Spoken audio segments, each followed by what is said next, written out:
les traders professionnels. La première stratégie utilisée par les grands traders déjà, on appelle le trading discrétionnaire. Le trading discrétionnaire, c'est un système de trading au travers lequel tu vas te baser sur tes émotions, sur tes intuitions, donc c'est-à-dire sur tes expériences passées pour pouvoir rentrer et sortir sur les marchés. Donc, il n'y a pas de règles fixes qui va te dire achète actuellement, vendre actuellement, mais par contre, par rapport à tes expériences, par rapport à comment tu perçois les marchés, tu vas trader. Donc, c'est un système de trading utilisé par la majorité des traders, que ce soit intermédiaire ou avancé. Donc, la deuxième catégorie ou système de trading qui existe sur les marchés, on appelle trading mécanique. C'est un système de trading au travers lequel tu vas te baser sur des règles pour pouvoir rentrer sur les marchés. Tu vas te demander est-ce que cette position répond à mes critères d'entrée pour sortir sur les marchés? Est-ce que là où je vais sortir, est-ce que ça répond exactement aux critères de sortir sur les marchés? L'argent que tu vas engager sur la position, est-ce que ça répond à mon risk management? Et si tu vas bouger, tu vas manager ton trade, tu vas te poser la question, est-ce que je suis en train de manager ma position de la bonne manière?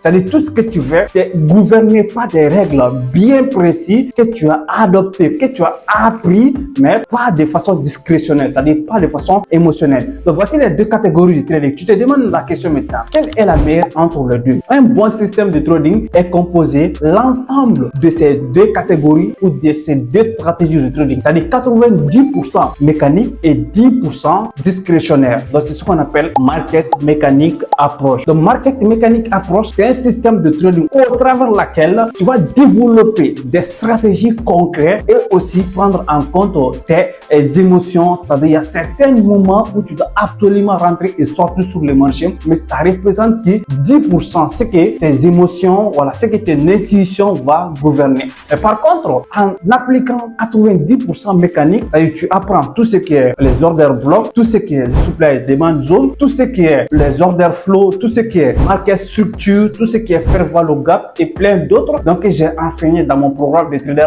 professionnel au travers laquelle les personnes qui ont eu l'occasion de les participer ont maîtrisé ces détails-là. Donc, c'est l'ensemble des informations que tu pourras les mettre ensemble, mais à chaque trade, tu n'as pas obligatoirement besoin de regrouper tous les points essentiels, mais chaque trade doit répondre à certains critères. C'est ce qu'on appelle le market mécanique approche. Donc, voici la meilleure stratégie qu'il te faut absolument et tout de suite les mettre en pratique pour commencer à exploser tes résultats. On va se donner sur une nouvelle vidéo, mais dites-moi en commentaire si vous avez vraiment appris beaucoup de choses au travers